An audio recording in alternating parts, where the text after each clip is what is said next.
आइए अब हम लोग जानते हैं वेन डायग्राम के बारे में, जिसको हम लोग बोलते हैं इन हिंदी में वेन आरेख, ठीक है ना, और इंग्लिश में वेन डायग्राम, ठीक है ना।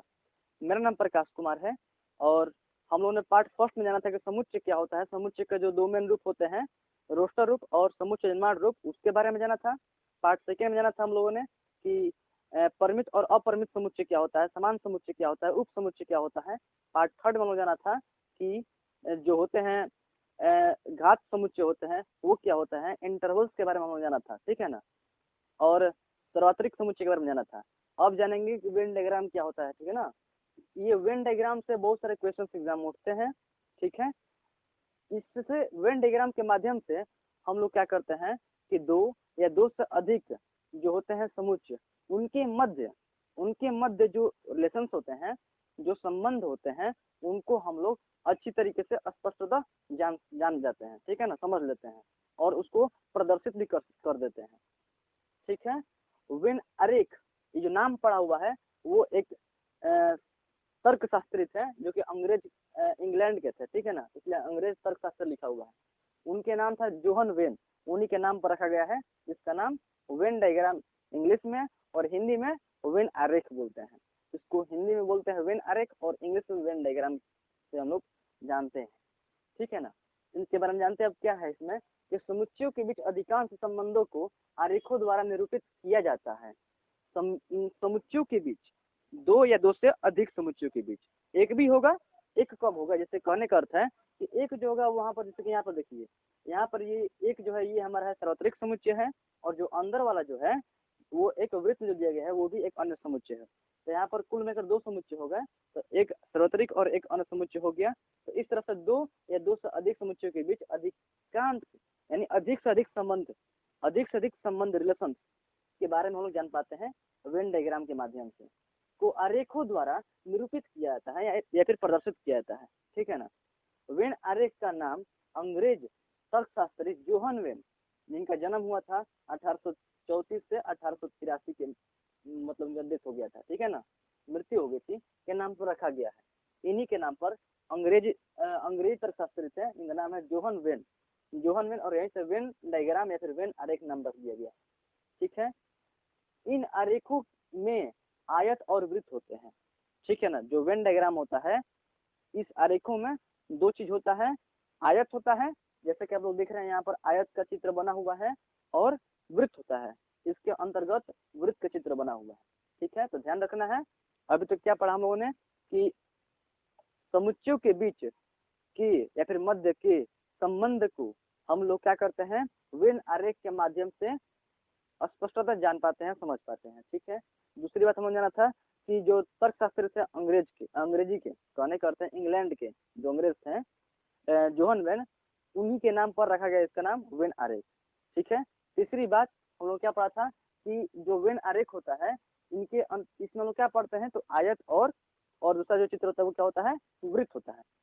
इससे हम लोग क्या करते हैं, समुच्चय को प्रदर्शित करते हैं, ठीक है ना।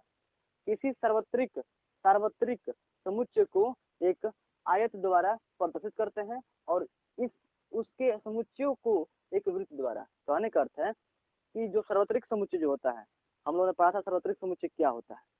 उसमें क्या होता है कि एक आधार पर बात होती है और उसमें सबका बात होता है, सबका टोटल को बोलते हैं सार्वत्रिक लेते हैं वहां पर, ठीक है ना।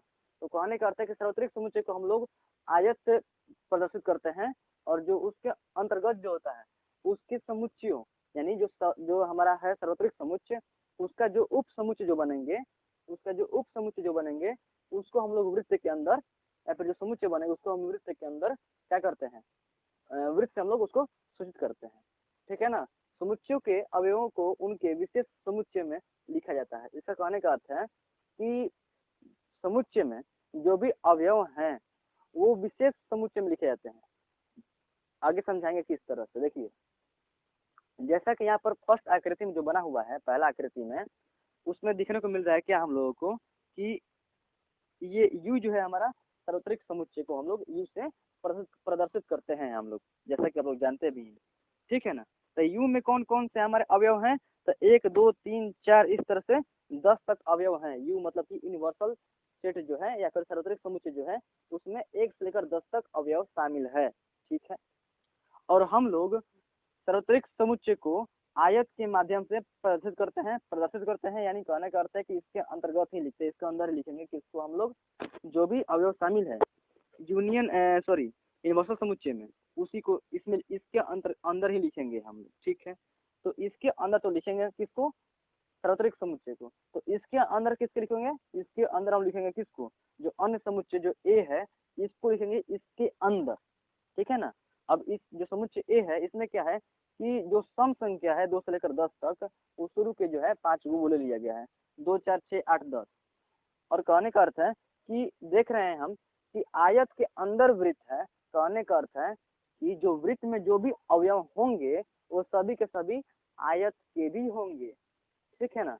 वृत्त के अंदर जो भी अवयव होंगे वो सभी के सभी आयत के भी अवयव होंगे। ठीक है ना। तो इसीलिए क्या होगा कि जो समुच्चय ए होगा, मान लीजिए कहने का अर्थ है कि ये हमारा क्या है, जो आयत है ये हमारा है यूनिवर्सल सेट, जिसको बोलते हैं समुच्चय, सार्वत्रिक समुच्चय। ठीक है ना। और जो अंदर वाला जो वृत्त में है इसको सेट ए मान लिया गया, कहने का अर्थ समुच्चय ए मान लिया गया। ठीक है ना। तो यहाँ पर जो ये जो अवयव है वो यू के अंदर लिखा जाएगा, जो यू जो बॉक्स जो आयत है इसके अंदर लिखा जाएगा, और ये इसको प्रदर्शित करता है, तो सार्वत्रिक समुच्चय को प्रदर्शित करता है। और जो वृत्त है ये हमारा समुच्चय ए है, और इसके अंदर इसको लिखेंगे। ठीक है, ध्यान दे यदि आप, तो जो 2 इसमें है तो 2 इसमें भी है, 4 यहाँ पर है तो 4 इसमें भी यहाँ पर आएगा, 6 यहाँ पर भी है तो इसमें भी आएगा, क्योंकि 1 से 10 तक ये है। 8 यहाँ पर है तो 8 इसमें भी आएगा, 10 यहाँ पर है 10 इसमें भी है। तो कहने का अर्थ है जो भी समुच्चय ए के अवयव हैं वो सभी के सभी यूनिवर्सल जो समुच्चय है, ठीक है ना, सार्वत्रिक समुच्चय जो है उसके भी अवयव हैं। ठीक है ना। तो क्या करते हैं हम कि जो समुच्चय ए के अंतर्गत हैं पहले उसको यहाँ पर लिख लेते हैं। मान लीजिए हम पॉइंट से लोकेट करेंगे उसको, कोई पॉइंट से मान लीजिए हमारा 2 है। ठीक है ना। मान लीजिए हमारा 4 है, इधर हमारा 6 है, इधर हमारा 8 है। ठीक है, और ये हमारा 10 लिख दिए इसके अंदर हम। अब क्या करते हैं हम कि जो बाकी जो बचा हुआ है सार्वत्रिक समुच्चय में कौन कौन बचा हुआ है, तो 1 से लेकर 10 तक में एक बचा हुआ है अभी, तो एक इसके बाहर लिखेंगे हम उसको, इसके जो वृत्त के बाहर लिखेंगे, लेकिन आयत के अंदर लिखेंगे क्योंकि वो सार्वत्रिक समुच्चय के अंतर्गत है, और सार्वत्रिक समुच्चय ये आयत के अंतर्गत है। तो क्या करेंगे हम, एक बाकी है तो मान लीजिए हम यहाँ पर लिख दिए 1 से। ठीक है, दो नहीं लिखेंगे क्योंकि 2 इसमें हम वृत्त के अंदर लिख दिए हैं। कहने का अर्थ है वृत्त के अंदर है, इसका मतलब है कि वो चूंकि वृत्त जो है आयत के अंदर है, इसलिए 2 जो है आयत के अंदर भी है, पहले से वो आ चुका है। तो 2 नहीं लिखेंगे, 3 को लिख देंगे, मान लीजिए 3 यहाँ पर लिख दिया हम 3। ठीक है, 4 नहीं लिखेंगे क्योंकि 4 यहाँ पर है। उसी तरह से मान लीजिए 5 यहाँ पर है, 6 यहाँ पर है पहले से, तो मान लीजिए 7 यहाँ पर है, 8 यहाँ पर पहले से है, तो 9 यहाँ पर है, और 10 यहाँ पर पहले से है। तो अब इसमें देना जरूरी नहीं है, रिपीट नहीं करना दोबारा। ठीक है ना। तो इसलिए क्या हो गया कि यदि हम देखें तो जो सार्वत्रिक जो समुच्चय था 1 से लेकर 10 तक जो इसमें अवयव था वो सभी के सभी इस आयत के अंदर आ गया। 1 2 3 4 5 6 7 8 9 10 आ गया। और जो भी समुच्चय ए के अंतर्गत अवयव थे वो सभी के सभी इस वृत्त के अंदर यानी समुच्चय ए के अंदर भी आ गया। 2 2 4 तो 4, 6 तो 6, 8 तो 8, 10 तो 10। ठीक है ना। और ध्यान से देखिए यदि आप, तो जो भी अवयव समुच्चय ए का है वो सभी के सभी यूनिवर्सल जो सेट है, जो सार्वत्रिक जो समुच्चय है उसके अंदर है।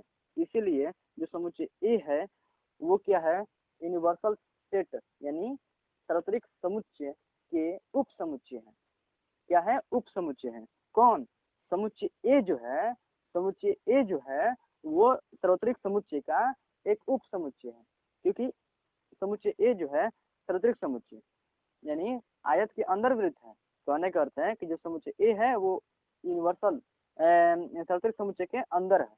इसीलिए क्या है यहाँ पर, उसका एक उप समुच्चय है। कौन, ए है, समुच्चय ए जो है इसका तो सार्वत्रिक समुच्चय का क्या है, एक उप समुच्चय है यहाँ पर। ठीक है ना।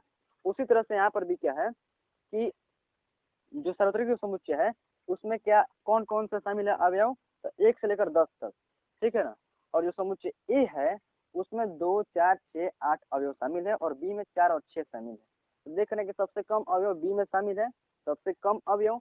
तो क्या करेंगे हम, इसको हम लोग वेन आरेख पर प्रदर्शित करने को इस तरह से करेंगे। कैसे? तो जो हमारा जो सार्वत्रिक समुच्चय है उसके लिए हम पहले आयत बना लेंगे इस तरह से। ठीक है, सार्वत्रिक समुच्चय क्या होता है, इसमें सभी के सभी अवयव शामिल होते हैं, सभी के सभी, जितने भी ए में अवयव है, जितने बी में अवयव है और भी अवयव, सब क्या है कि सार्वत्रिक समुच्चय में होते हैं।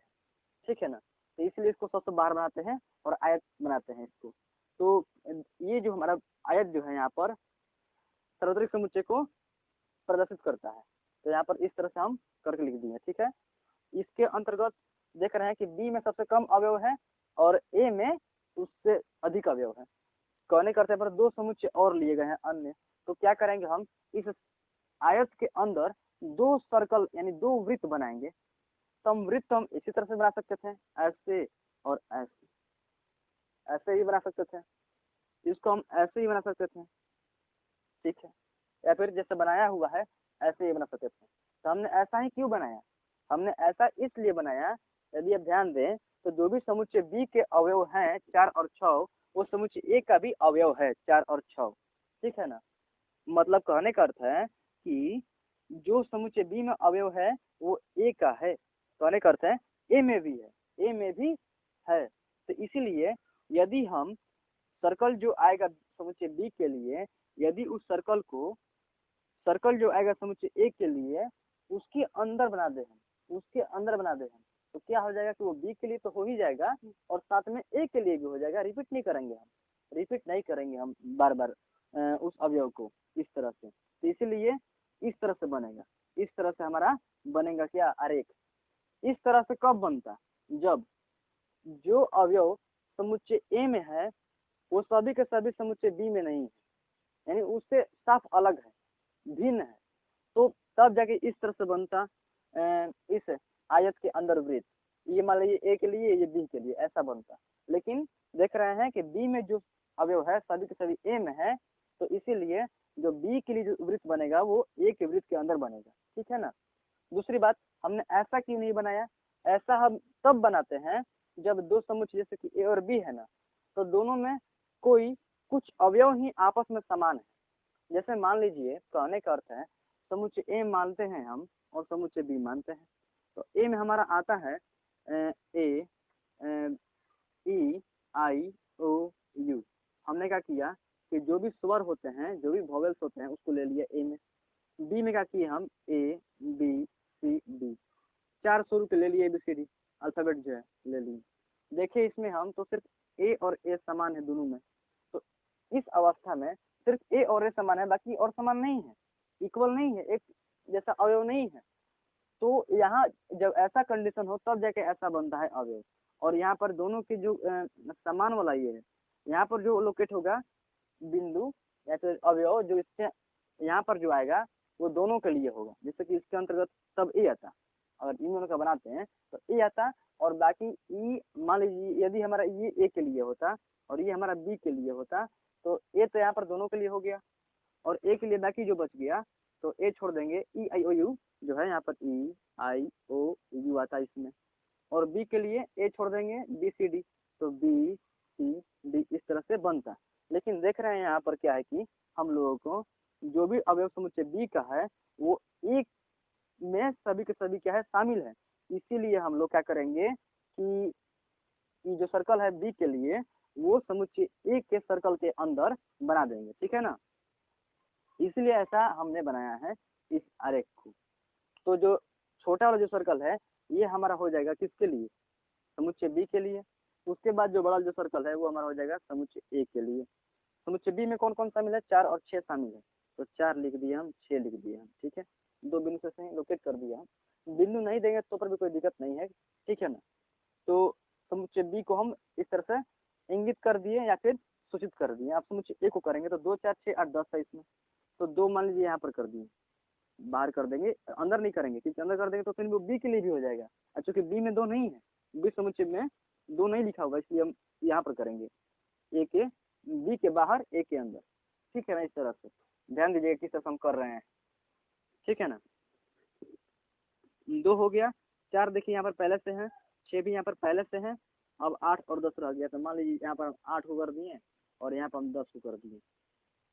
ठीक है, तो इस तरह से ए और बी को दोनों को हम सूचित कर दिए, प्रदर्शित कर दिए। अब हम जो है इन जो सार्वत्रिक जो समुच्चय है उसको हम करते हैं। तो देख रहे हैं कि हमने पहले से 2, 4, 6, 8, 10 को कर दिया है, बाकी को हम कर देंगे इस आयत के अंदर। ठीक है, तो 1 हो जाएगा, 2 हो गया है पहले से, तो मान लीजिए 3 हो गया, 4 पहले से हो गया है, तो मान लीजिए 5 हो गया, 6 पहले से हो गया है तो 7 हो गया, 8 पहले से हो गया है तो 9 हो गया, और 10 हो ही गया है पहले से यहाँ पर। ठीक है, तो इस तरह से हम लोग जितने भी समुच्चय है उसको हम लोग क्या करेंगे, हम वेन आरेख के माध्यम से प्रदर्शित करेंगे। ठीक है ना, उसको हम लोग इस तरह से प्रदर्शित करेंगे।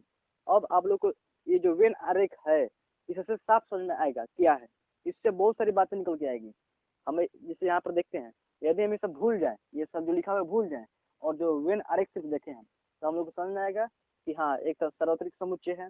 ठीक है ना, उसके सार्वत्रिक समुच्चय एक है, और कहने का अर्थ है कि उसके अंतर्गत 2 और समुच्चय की बात हो रही है, एक समुच्चय बी और एक समुच्चय ए है। समुच्चय बी के 2 अवयव 4 और 6 हैं। समुच्चय ए के कौन अवयव है, तो 5 अवयव है, 2, 4, 6, 8, 10 है।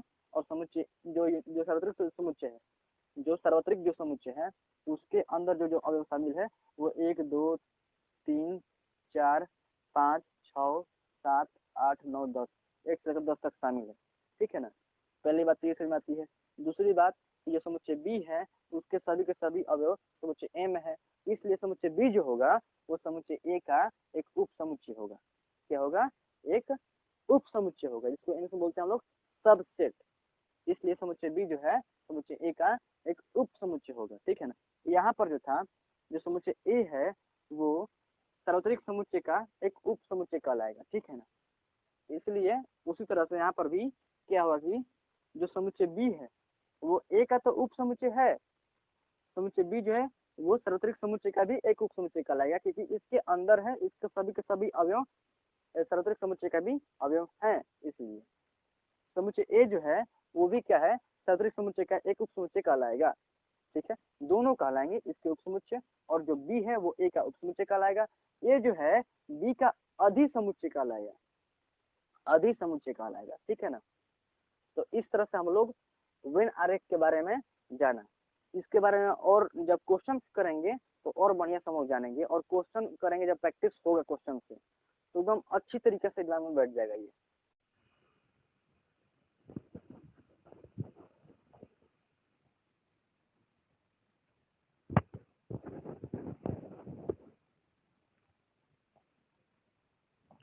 आइए तो अब हम देखते हैं समुच्चयों पर संक्रियाएं।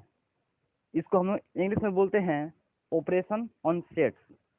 सेट्स लगा हुआ है और यहाँ पर समुच्चयों की बात हो रही है। कहने का अर्थ है संक्रियाएं जब होती है तो वहां पर 2 या 2 से अधिक समुच्चयों की संक्रियाएं होती है। ठीक है ना, अच्छा ऐसा हम लोग समुच्चयों का संक्रियाएं करते क्या है, सबसे पहले जानेंगे समुच्चयों का संक्रियाएं होता क्या है। तो जिस तरह से हम लोग संख्या पर या फिर नंबर्स पर हम लोग क्या करते हैं, उनको आपस में जोड़ते हैं, नंबर्स को घटाते भी हैं, गुणा भी करते हैं, भाग भी करती हैं, इस तरह से एक्सेट्रा चीज हम लोग करते हैं। तो उसी तरह से समुच्चयों में भी होता है। ठीक है ना, तो इसमें है क्या कि हम लोग ऐसा क्यों करते हैं, तो हम लोग ऐसा इसलिए करते हैं कि जो समुच्चयों के मध्य कुछ खास गुण धर्म जो है उनके बारे में हमें मालूम चलता है इसके माध्यम से। ठीक है ना, तो इसमें हम लोग पढ़ना है 3 बातें पढ़ना है, समुच्चयों का सम्मिलन भी पढ़ना है, आगे पढ़ना है समुच्चयों का अंतर पढ़ना है, समुच्चयों का सर्वनिष्ठ पढ़ना है, ये सब चीजें और पढ़ना है इसमें पॉइंट। ठीक है ना, देख लेते हैं समुच्चयों पर संक्रियाएं होती क्या है। तो इसको बोलते हैं ऑपरेशन ऑन सेट्स। संक्रियाएं के लिए आया है शब्द ऑपरेशन। ठीक है, समुच्चयों पर होने वाली कुछ संक्रियाओं को परिभाषित करेंगे। समुच्चयों जब 2 या 2 से अधिक जब समुच्चय होंगी तो उनके बीच जो संक्रियाएं होंगी उनको हम लोग परिभाषा भी करेंगे। परिभाषा कहने का अर्थ है कि उसको समझेंगे हम लोग, उसका एक रिजल्ट निकालेंगे हम लोग। ठीक है ना, करेंगे और उनके गुण धर्मों की जांच करेंगे। गुण धर्मों की जांच करेंगे कहने का अर्थ है कि जो हम लोग 2 या 2 से अधिक समुच्चयों के मध्य या उनके अंदर क्या करेंगे हम लोग, जब ऑपरेशन करेंगे, हम संक्रियाएं करेंगे, तो जो रिजल्ट आएगा हमारे पास, जो परिणाम हमारे पास आएंगे, उनको दोनों को हम लोग क्या करेंगे, चेक भी करेंगे, जांच भी करेंगे कि वो हमेशा सत्य है या नहीं है। ठीक है ना। देखिए हमें इसमें पढ़ना है पहला पॉइंट, समुच्चयों का सम्मिलन, जिसको बोलते हैं यूनियन ऑफ सेट्स, बोलते हैं यूनियन ऑफ सेट्स। सम्मिलन के लिए शब्द आया है इंग्लिश में यूनियन, सम्मिलन। सम्मिलन का मतलब होता है कि आपस में जुड़ जाना या फिर आपस में मिल जाना। कहने का अर्थ है कि जब दो या दो से अधिक समुच्चय आपस में जुड़ जाते हैं या फिर मिल जाते हैं, उसी को बोलते हैं समुच्चयों का सम्मिलन। क्या बोलते हैं, समुच्चयों का सम्मिलन बोलते हैं उससे। ठीक है ना।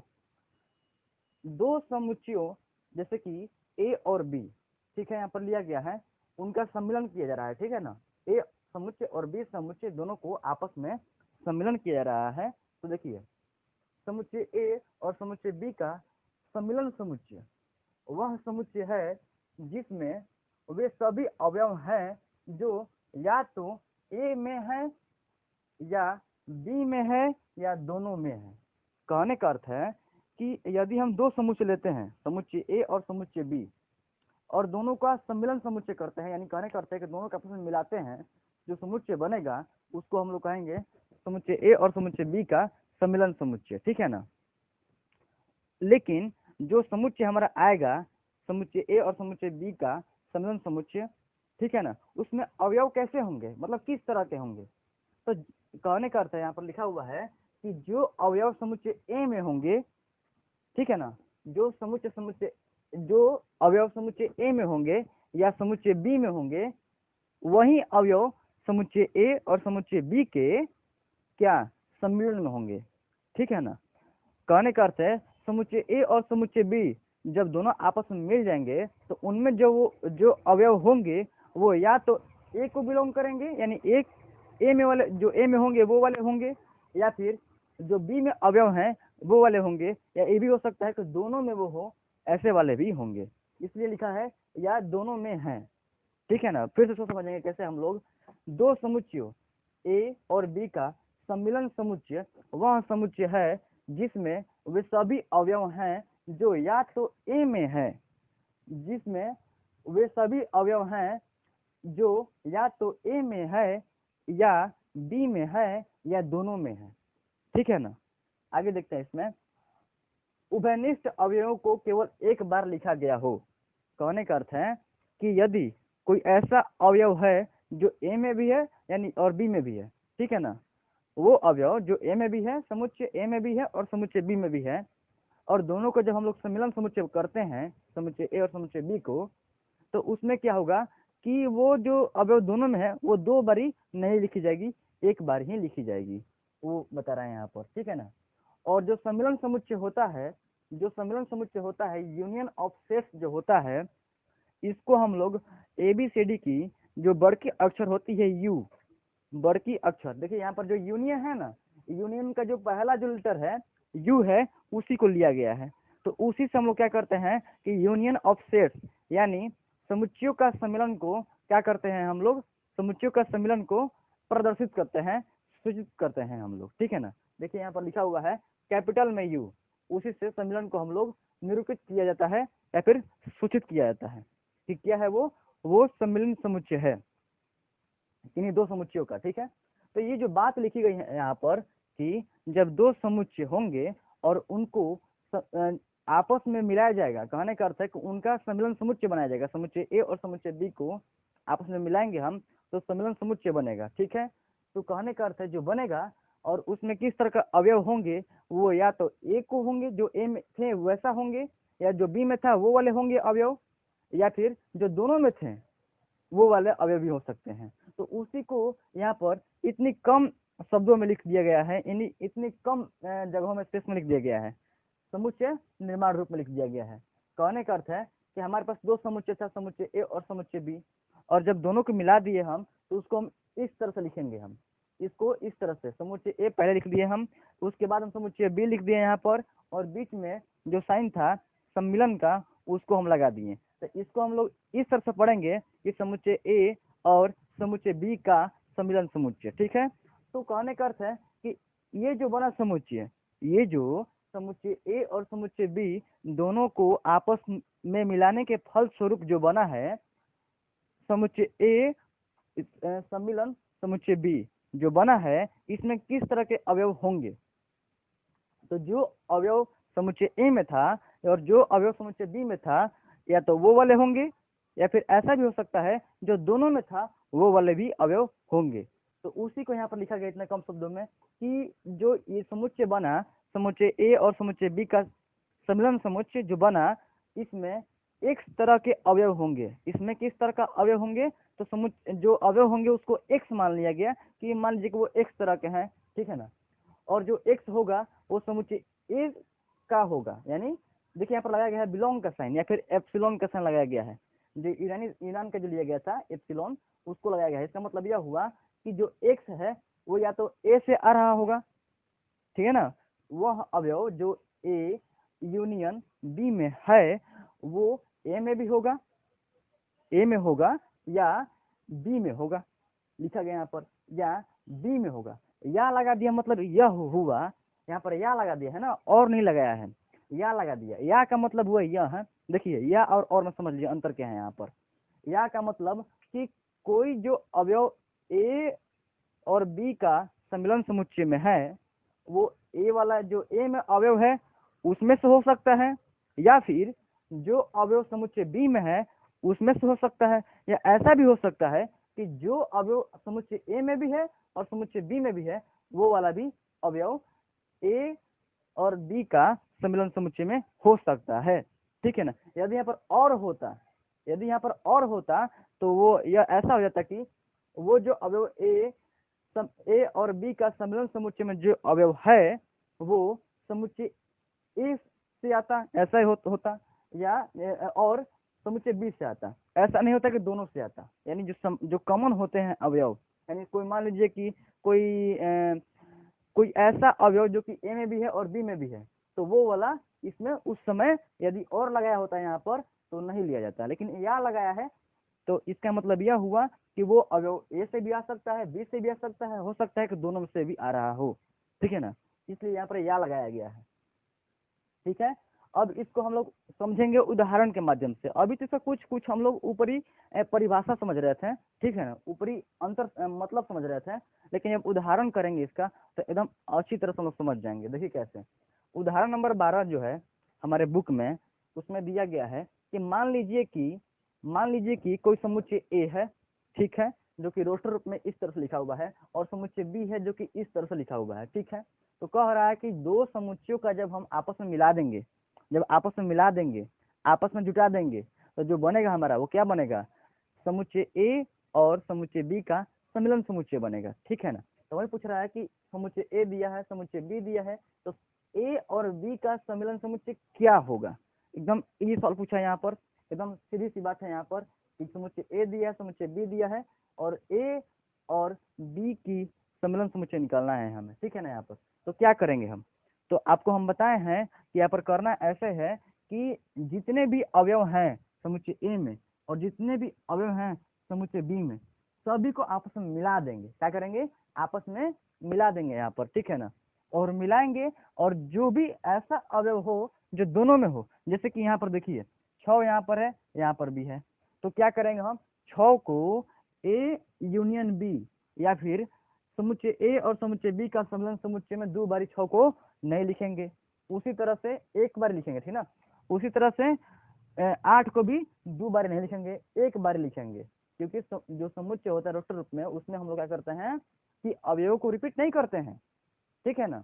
तो वही बात है यहाँ पर, तो देखिए इसको समझिए कैसे क्या करना है। तो इसमें एकदम आसान इसका उत्तर है, इसका उत्तर इतना ही होगा। देखिए यहाँ पर लिख देते हैं, यहाँ पर उत्तर आपका यहाँ पर लिख देते हैं हम, इसका हमारा उत्तर यहाँ पर लिख देते हैं कैसे। तो जो हमारा बनेगा यहाँ पर ए और बी का सम्मिलन समुच्चय जो बनेगा वो हमारा कुछ इस तरह से बनेगा। कैसा बनेगा, तो 2 यहाँ पर है तो हम छोटा सा शुरुआत करते हैं, ठीक है ना, छोटा से, तो 2 फिर 4 यहाँ पर है ना, और इधर 8 6 है सीधे, तो 4 ले लेंगे यहाँ पर, कॉमा 4, फिर 6 यहाँ पर भी है, यहाँ पर भी है, तो एक बार लिखेंगे 6 को, ठीक है, 6 लिख दिए हम। उसी तरह से 8 यहाँ पर भी है, यहाँ पर भी है, तो एक बार लिखेंगे हम 8। अब इसमें 8 के बाद नहीं है, 10 और 12 यहाँ पर है, तो 10 और 12। ये जो समुच्चय बना, ये जो समुच्चय ए और समुच्चय बी को आपस में मिलने से जो समुच्चय बना, इसी को हम लोग बोलेंगे कि समुच्चय ए और समुच्चय बी का क्या है, सम्मिलित समुच्चय है। क्या है, सम्मिलित सम्मिलित समुच्चयों का सम्मिलन। हम क्या पढ़ रहे हैं हम लोग, समुच्चयों का सम्मिलन पढ़ रहे हैं। तो वही यहाँ पर हुआ कि समुच्चय ए और समुच्चय बी का सम्मिलन समुच्चय ये बन गया, इसी को बोलेंगे। इसका इतना ही बहुत अंतर है, इसका यही इतना समझना है, यही इसका इतना आंसर है, उत्तर है। ठीक है, समुच्चय जो अगला जो उदाहरण है हमारा 13 नंबर, इसमें लिखा हुआ है कि मान लीजिए कि कोई समुच्चय ए दिया है इस तरह से और समुच्चय बी दिया है इस तरह से। ठीक है, तो हम लोग को यहाँ पर दर्शाना है या फिर सिद्ध करना है, कह सकते हैं हम लोग क्या, कि जो हमारा समुच्चय ए और समुच्चय बी का सम्मिलन समुच्चय होगा वो बराबर होगा समुच्चय ए के। इतना ही, बस इतना सब, एकदम सिंपल सा बात है, इसको समझना है, बढ़िया समझ लेना है। यदि हम क्वेश्चन को बढ़िया से समझ जाएंगे, फिर हम उसका जो उत्तर है, उसका जो आंसर है, हम लोग अच्छे से कर पाएंगे। ठीक है ना। तो हमको दिया गया समुच्चय ए में क्या है कि जो ABCD का जो होता है, स्वर जो होते हैं, वॉइस जो होते हैं, वो लिखा गया है। समुच्चय बी में क्या किया गया है कि ए, आई और यू लिया गया है। ठीक है ना, ए, आई और यू। और यदि हम ध्यान दें, नोटिस करें यहाँ पर, तो क्या है कि ए इसमें है, इसमें भी है, आई इसमें है, आई इसमें भी है, यू इसमें है, यू इसमें भी है, समुच्चय ए में भी है। तो कहने का अर्थ है कि जितने भी अवयव समुच्चय बी में है यहाँ पर, वो सभी के सभी समुच्चय ए में भी है। तो इस तरह से क्या हुआ कि समुच्चय बी जो है समुच्चय ए का एक उप समुच्चय हो गया, जो दोनों पहले पढ़ चुके हैं, उप समुच्चय कैसे और क्या होता है। ठीक है ना। तो इतना तो बात समझ में आ गया हम लोग को कि जो भी समुच्चय बी में अवयव है, सभी के सभी समुच्चय ए में है, इसलिए समुच्चय बी जो है समुच्चय ए का एक उप समुच्चय है। क्या है, एक उप समुच्चय है। ठीक है ना। तो सबसे पहले हम क्या करेंगे, हम लोग जो इधर LHS में जो है लेफ्ट हैंड साइड में जो है उसको निकाल लेंगे, उसके बाद जो RHS में है उसको ले लेंगे। ठीक है ना। देखिए हम यहाँ पर कर रहे हैं, इसको कैसे करना है, हम यहाँ पर इसका उत्तर दे रहे हैं कैसे इसको देना है। तो हम लोग इसका हल इस तरह से करेंगे कि पहले हम बात करते हैं यहाँ पर LHS की हल में। तो LHS हमारा क्या दिया हुआ है, LHS हमको निकालना है यहाँ पर ए और बी का सम्मिलन समुच्चय निकालना है। ए और बी का क्या करना है, सम्मिलन समुच्चय निकालना है। तो आप लोग क्या करिएगा, सबसे पहले हल करने के पहले क्या करना हम लोग को कि जो समुच्चय ए दिया गया है उसको ऊपर लिख देना है कि ये हमारा समुच्चय ए दिया गया है, और समुच्चय बी जो दिया गया है उसको लिख लेना है। उसके बाद डायरेक्ट हल करना है। ठीक है ना, एकदम इस तरह डायरेक्ट नहीं करना, हम समझाने के लिए, और यहाँ पर कम स्पेस है तो ऐसा बता रहे हैं हम। ठीक है ना। तो हमारा क्या हो जाएगा, समुच्चय ए और समुच्चय बी का जो सम्मिलन समुच्चय होगा क्या होगा। तो देखो यहाँ पर ध्यान से, तो ए है यहाँ पर, ए है यहाँ पर, तो एक बारी ए लिखेंगे इसमें। ठीक है ना, एक बारी इस समुच्चय में ए लिखेंगे। ए के बाद ई यहाँ पर है, इसमें नहीं है, इसमें है ना, तो इसको यहाँ पर ले लेंगे। जितने भी अवयव हैं वो सभी के सभी को ले लेना है, बस एक बार लेना है। आई यहाँ पर भी है, यहाँ पर भी है, तो हम 2 बार नहीं लिखेंगे, एक बार लिखेंगे। ठीक है, यहाँ पर तो ए, ई, आई हो गया। ओ यहाँ पर है, उसमें नहीं है, तो ओ को यहाँ पर ले लेंगे हम इनके सम्मिलन समुच्चय में। ठीक है, और यू देखें तो यू दोनों में है, तो एक बार इसको भी लेंगे हम, 2 बारी नहीं लेंगे। ठीक है, तो ये हमारा सम्मिलन समुच्चय निकल गया। ठीक है ना। चूंकि हमें समुच्चय ए जो दिया गया है वो क्या है, उसमें जो अवयव है वो ए, ई, आई, ओ, यू है, और जो हमारा सम्मिलन समुच्चय निकला हुआ है इसमें भी क्या है, ए, ई, आई, ओ, यू है ना। तो RHS में देखते हैं हम, RHS में क्या है कि RHS में निकालना है जो हमारा है समुच्चय ए जो दिया गया है हमको, वो क्या दिया गया है, वो हमारा दिया गया है ABCD का जो 5 होते हैं वॉवेल, जो स्वर होते हैं, उनको दिया गया है। तो ए, ई, आई, ओ और यू। ठीक है ना।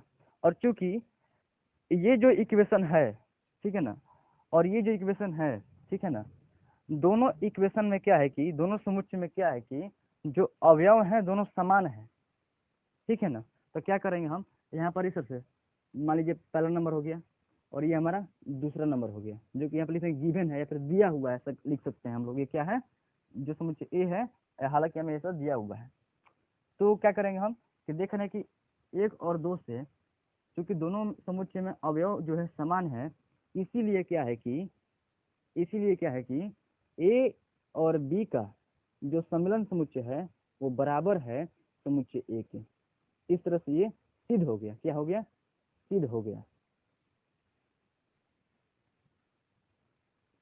तो आप लोग क्या करेंगे, पहले आप स्टेटमेंट जो है यहाँ पर लिखेंगे, ऊपर में बयान लिखना है कि समुच्चय ए हमको यह दिया हुआ है और समुच्चय बी हमको यह दिया हुआ है, ठीक है ना। उसके बाद ऐसा करना है हल इसको, बस इतना सिंपल से इसका उत्तर है।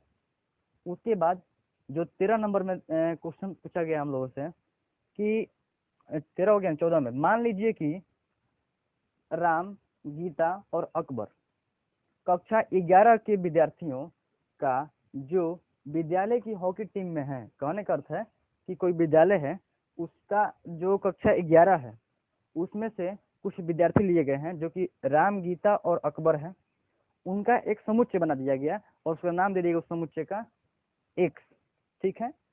इतना समझ हम लोग आ गया। आगे देखते हैं, यह एक समुच्चय बन चुका है। मान लीजिए कि दूसरा समुच्चय लिया गया जिसमें क्या है कि गीता है, डेविड है और अशोक है, कक्षा 11 के विद्यार्थियों का जो विद्यालय की फुटबॉल टीम में है, वही स्कूल है, वही कहने का अर्थ है कि विद्यालय है, और उसी विद्यालय के उसी कक्षा 11 जो है उसमें से और जो लिए गए हैं विद्यार्थी गीता है, डेविड है और अशोक है, तीनों जो है तीनों क्या है कि फुटबॉल टीम में है, ठीक है ना। फुटबॉल टीम है जो कि उसमें ये तीनों है, ठीक है। उसी तरह से यहाँ पर क्या है कि हॉकी की जो टीम है उसमें से कक्षा 11 के राम, गीता और अकबर शामिल है, ठीक है ना। तो ये जो बना, ये जो तीन लोग जो लिए गए हैं फुटबॉल टीम में जो है, इनको समुच्चय वाई मान लिया गया, यहाँ पर समुच्चय वाई मान लिया गया, ठीक है।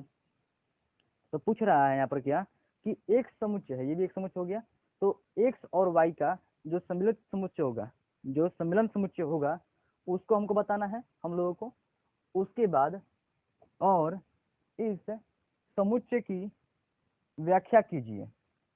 तो हम लोग को सबसे पहले क्या करना पड़ेगा, जो हमारा ए और एक्स समुच्चय जो है और वाई समुच्चय जो है दोनों का सम्मिलन समुच्चय निकालना पड़ेगा। उसके बाद इसको व्याख्या करना है, उसी को जस्टिफाई कर देना है, बता देना है, लिख देना है। इसको कैसे हम लोग करेंगे, इसको हम लोग कैसे करेंगे, इसको हम लोग ऐसे करना है, देखिए समझिए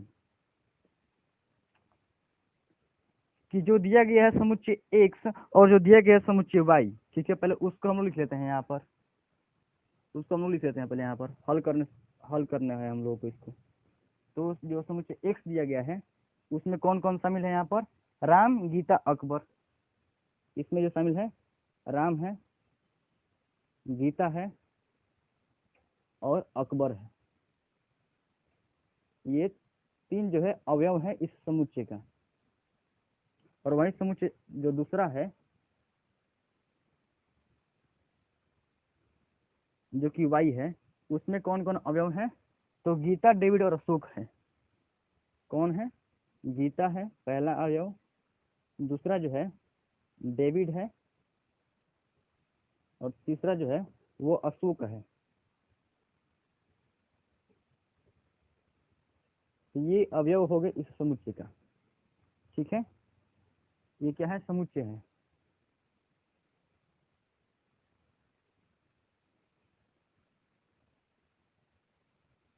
दिया गया एक्स और वाई समुच्चय है, ठीक है। हम लोग करना क्या है, पहले एक्स और वाई का सम्मिलन समुच्चय निकालना है। तो क्या होगा, एक्स और वाई का आप लोग बताए हैं हम अभी कैसे निकालना है। तो जो भी अवयव है समुच्चय एक्स में और जो भी है अवयव समुच्चय वाई में, दोनों को आपस में मिला देना है। और चूंकि यहाँ पर गीता दोनों में है, यानी गीता जो है वो क्या करती है कि टीम जो है हॉकी का उसमें भी शामिल है और टीम जो है फुटबॉल का उसमें भी शामिल है। यानी गीता जो है वो हॉकी भी खेल लेती है और फुटबॉल भी खेल लेती है, ठीक है ना। तो गीता को हम 2 बार नहीं लिखेंगे, यहाँ पर एक बार लिखेंगे। तो क्या हो जाएगा, इसका जो समुच्चय बनेगा वो इस तरह से बनेगा। इसमें हम राम ले लेंगे, ठीक है, गीता भी ले लिए हम, ठीक है। उसके बाद अकबर ले लिए हम, अकबर, ये जो तीनों थे हमारे समुच्चय एक्स के, उसको ले लिए हम। फिर समुच्चय वाई में जो गीता उसको छोड़ देंगे क्योंकि हम पहले इसको ले लिए हैं। फिर डेविड और अशोक हो जाएगा। कौन हो जाएगा? डेविड और अशोक।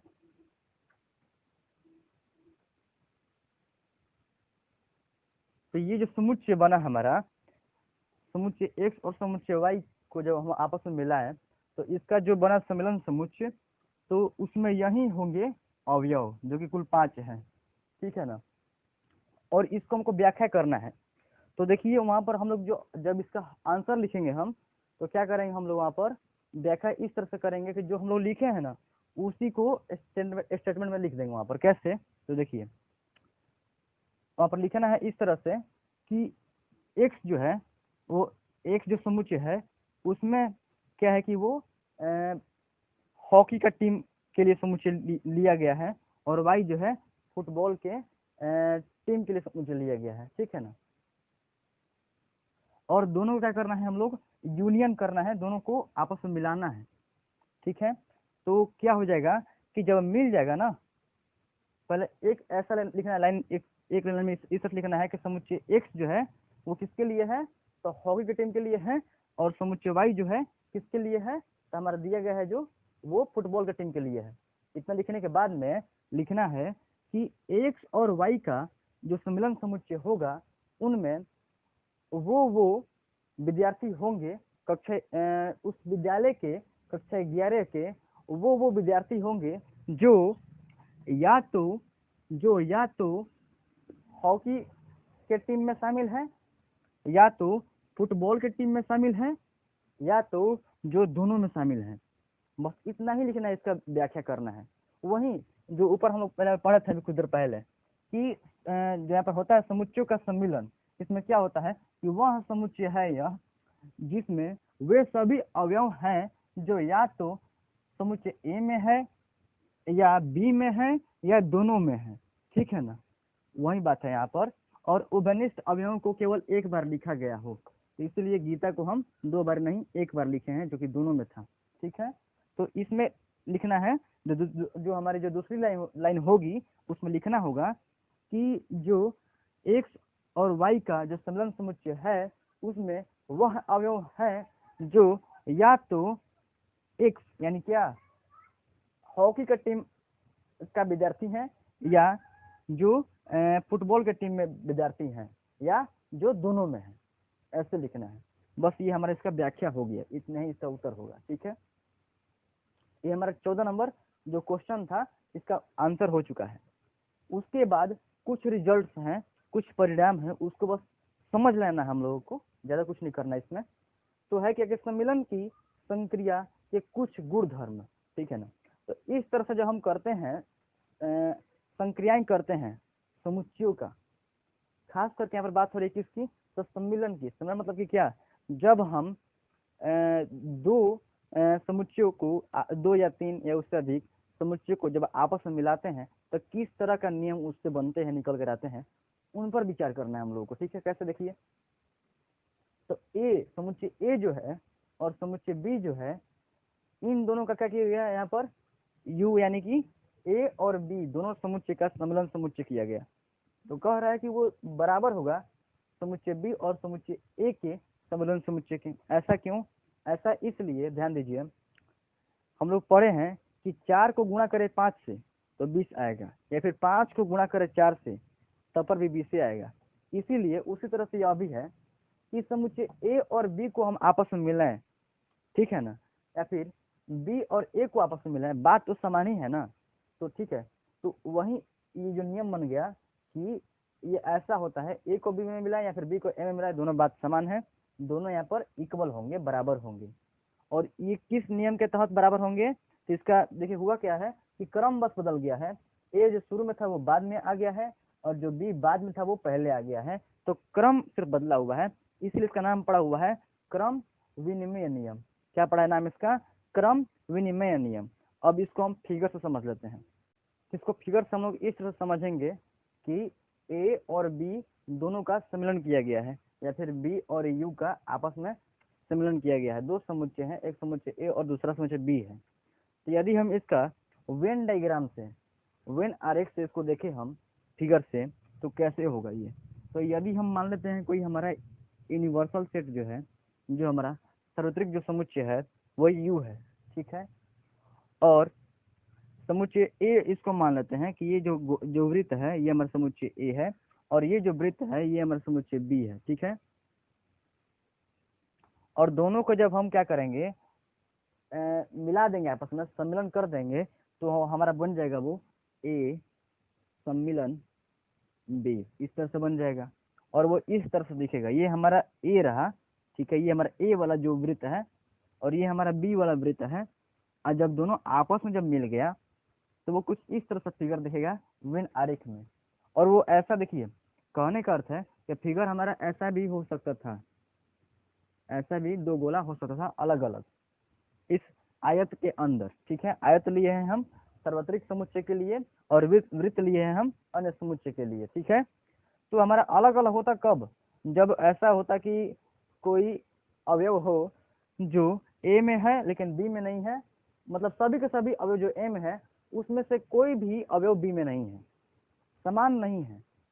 यदि कोई अवयव ए में भी है और बी में भी है तो वो यहाँ पर आ जाएगा, दोनों में आ जाएगा, इसलिए इस तरह से हम फिगर बनाए हैं। तो ऐसा भी हो सकता है, अलग अलग भी बन सकता है, ऐसा नहीं है कि ऐसा ही बनेगा, अलग अलग भी इस जो वृत्त है हम इसको बना सकते हैं। और इसको कलर कर देंगे, कलर इसलिए कि समुच्चय ए है ये वाला जो कि इसमें अवयव भरे हुए हैं, और समुच्चय बी है जो कि इसमें अवयव भरे हुए हैं, और दोनों को हम इस तरह से आपस में मिलाकर इसलिए बनाए हैं कि कोई ऐसा भी होगा यदि अवयव कि जो ए में भी है बी में भी है तो वो इसमें ये जो है यहाँ पर इसके अंदर होगा वो, इसलिए हम ऐसा फिगर बनाए हुए हैं, ठीक है। तो फिगर से हम इसको समझ लिए। यदि समुच्चयों का सम्मेलन को हम आरेख से देखें, वेन आरेख से देखें, तो ये हमारा इस तरह से बनेगा। कहने का अर्थ है कि कोई हमारा होगा जो कि सार्वत्रिक समुच्चय होगा, मान लीजिए हम कोई समुच्चय है जो कि सार्वत्रिक समुच्चय है, उसमें सभी के सभी मतलब जितने भी अवयव होंगे वो सभी के सभी आ जाएंगे, ठीक है। तो वो हमारा मान लिया कि ये हमारा जो यू है ये हमारा सार्वत्रिक समुच्चय हो गया, और ये जो समुच्चय ए है और जो समुच्चय बी है वो हम ले लिए, इसको मान लीजिए समुच्चय ए हमारा ये वाला है और ये हमारा समुच्चय बी है, ठीक है।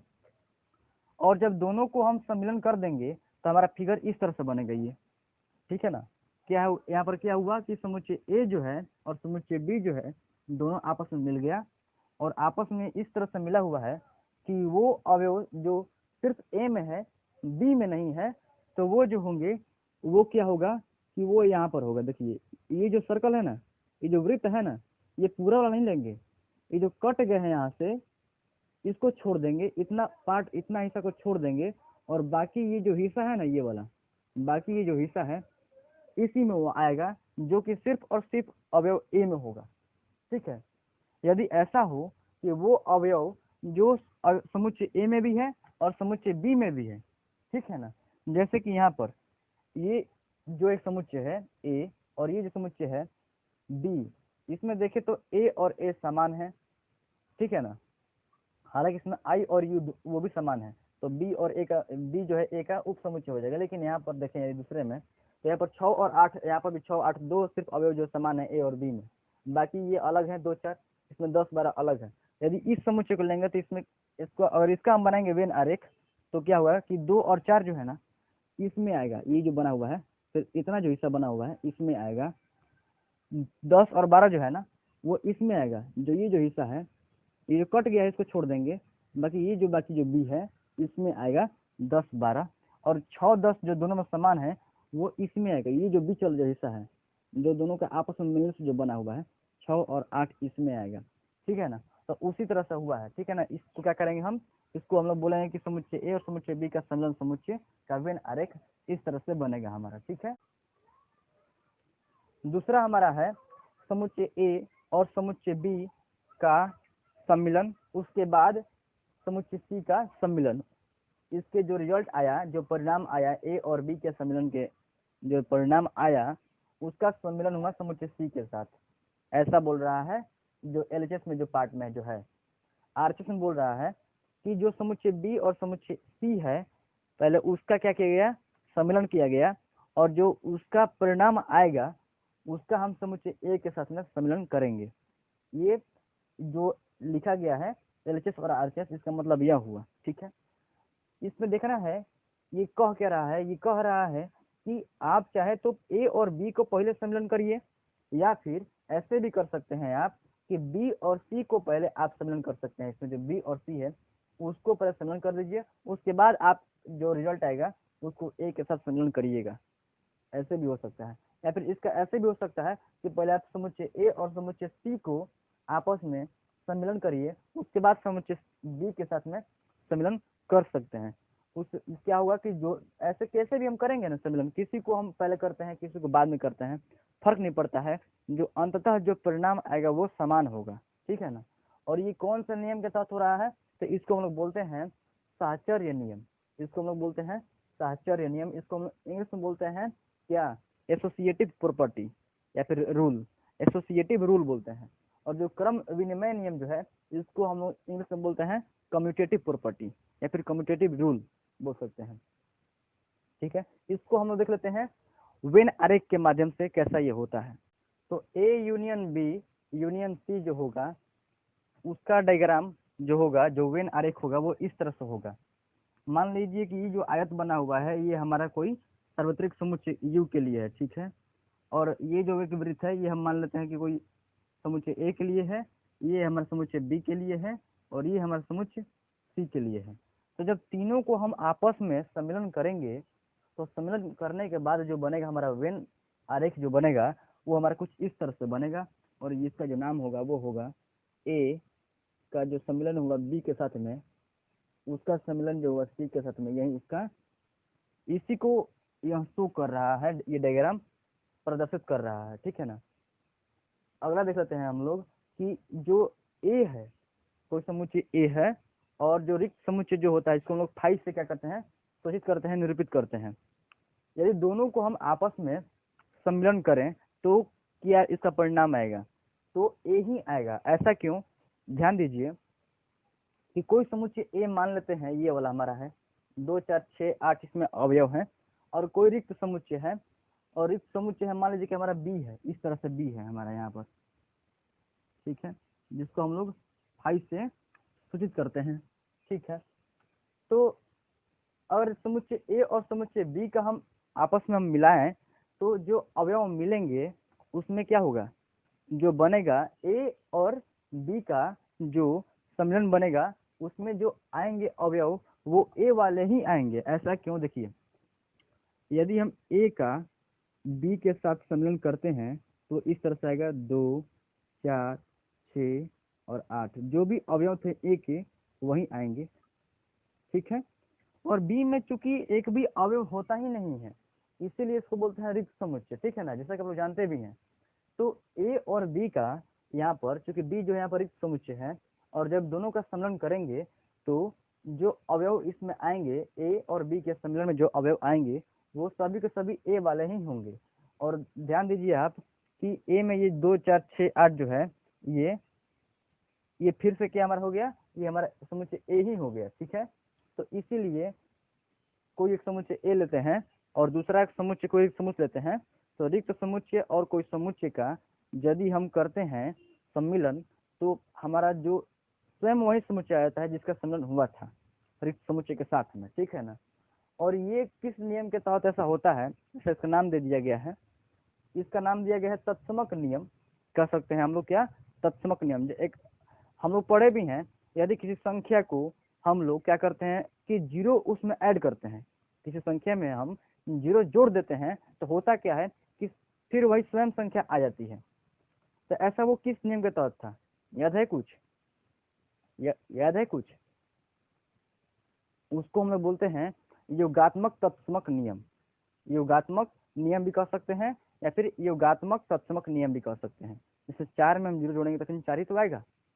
इसी में था ऐसा ही था हमारा गुणा वाला में। क्या होता है हम लोगों का, यदि किसी संख्या को हम 1 से गुणा करें तो फिर स्वयं वही संख्या आ जाता है। ये किस नियम के तहत होता था, ये सब 7 8 क्वेश्चन पढ़ना था हम लोगों को। तो ये हमारा जो था किस नियम के तहत होता था, गुणात्मक तत्समक नियम या फिर गुणात्मक नियम के तहत होता था। ठीक है, इसको हम लोग बोलते थे इंग्लिश में मल्टीप्लिकेटिव आइडेंटिटी बोलते थे इंग्लिश में, गुणात्मक नियम को या फिर गुणात्मक तत्समक नियम को बोलते थे मल्टीप्लिकेटिव आइडेंटिटी। और जो हमारा था योगात्मक तत्समक नियम, इसको बोलते थे हम लोग एडिटिव आइडेंटिटी, ठीक है ना। तो उसी तरह से ये भी होता है कि किसी संख्या को हम किसी समुच्चय को यदि हम करते हैं, यदि समुच्चय के साथ में यूनियन करते हैं, सम्मिलन करते हैं, तो फिर वही समुच्चय आ जाता है, इसलिए इसका नाम पड़ा है तत्समक नियम, ठीक है। और या फिर इसको कह सकते हैं हम लोग कि फाई संक्रिया, फाई जो है उसका संक्रिया हुआ है किसके साथ, किसी समुच्चय के साथ, वो भी कैसा वाला संक्रिया हुआ है, तो वो संक्रिया हुआ है सम्मिलन वाला, ठीक है। फाई का संक्रिया हुआ सम्मिलन का, सम्मिलन या फिर सम्मिलन वाला कैसा, तो तत्समक अवयव है। जो कहने का अर्थ है यहाँ पर जो फाई है ये हमारा क्या है, ये हमारा तत्समक अवयव है। यदि किसी संख्या में हम जीरो जोड़ते हैं तो फिर वही संख्या आता है, तो जो जीरो होता है उसको हम लोग बोलते हैं कि योगात्मक तत्समक अवयव है। जीरो जो है क्या है, योगात्मक जो हमारा है तत्समक अवयव है। उसी तरह से जो वन होता है वो भी क्या होता है, गुणात्मक तत्समक अवयव होता है। यदि किसी संख्या को 1 से गुणा करें तो फिर वही संख्या आ जाता है, ठीक है ना। तो इसलिए हम बोलते हैं जो फाई होता है, यदि हम उसको किसी दूसरे समुच्चय के साथ सम्मिलन वाला संक्रिया करें तो जो फाई यहाँ पर कहलाएगा वो क्या कहलाएगा, तत्समक अवयव कहलाएगा, ठीक है। अगला है कि कोई समुच्चय ए है और उसको फिर उसी के साथ क्या कर रहे हैं, हम सम्मिलन कर रहे हैं, ठीक है ना, दोनों को आपस में मिला रहे हैं। तो कहने का अर्थ है कि मान लीजिए कि समुच्चय ए है, इसको ए ई आई ओ यू इसमें सदस्य हैं, अवयव हैं, फिर से इसी को लिए हम इसी समुच्चय को लिख लिए इधर मान लीजिए, और दोनों को आपस में मिलाएंगे तो क्या होगा कि जो अवयव समुच्चय ए में होगा वही अवयव दूसरे वाला समुच्चय ए में भी होगा, ठीक है। तो चूंकि हम 2 बार नहीं लिखेंगे अवयव को, एक ही बार लिखेंगे, यहाँ पर लिखा हुआ था हम लोगों को अवनिष्ठ अवयव को केवल एक बार ही लिखा जाएगा। तो क्या होगा कि फिर जो हमारा समुच्चय जो बनेगा, सम्मिलन समुच्चय जो बनेगा, समुच्चय ए और समुच्चय ए का जो सम्मिलन समुच्चय बनेगा उसमें जो अवयव होंगे वो समुच्चय ए वाला ही होगा, इसीलिए दोनों का जब सम्मिलन करेंगे तो फिर हमारा समुच्चय ए ही आ जाएगा, ठीक है। और इसको हम बोलते हैं वर्गसम नियम। वर्गसम इसका नाम इसलिए पड़ा है क्योंकि जो सम मतलब कि समान, दोनों के है समान समुच्चय है, ठीक है ना, दोनों के है समान समुच्चय है, और इन दोनों को क्या किया गया है, आपस में मिला दिया गया है, ठीक है ना, तो फिर से वही समुच्चय आ जाता है, ठीक है। अब हम लोग आगे पढ़ेंगे इसके दूसरे जो संक्रिया है उसके बारे में।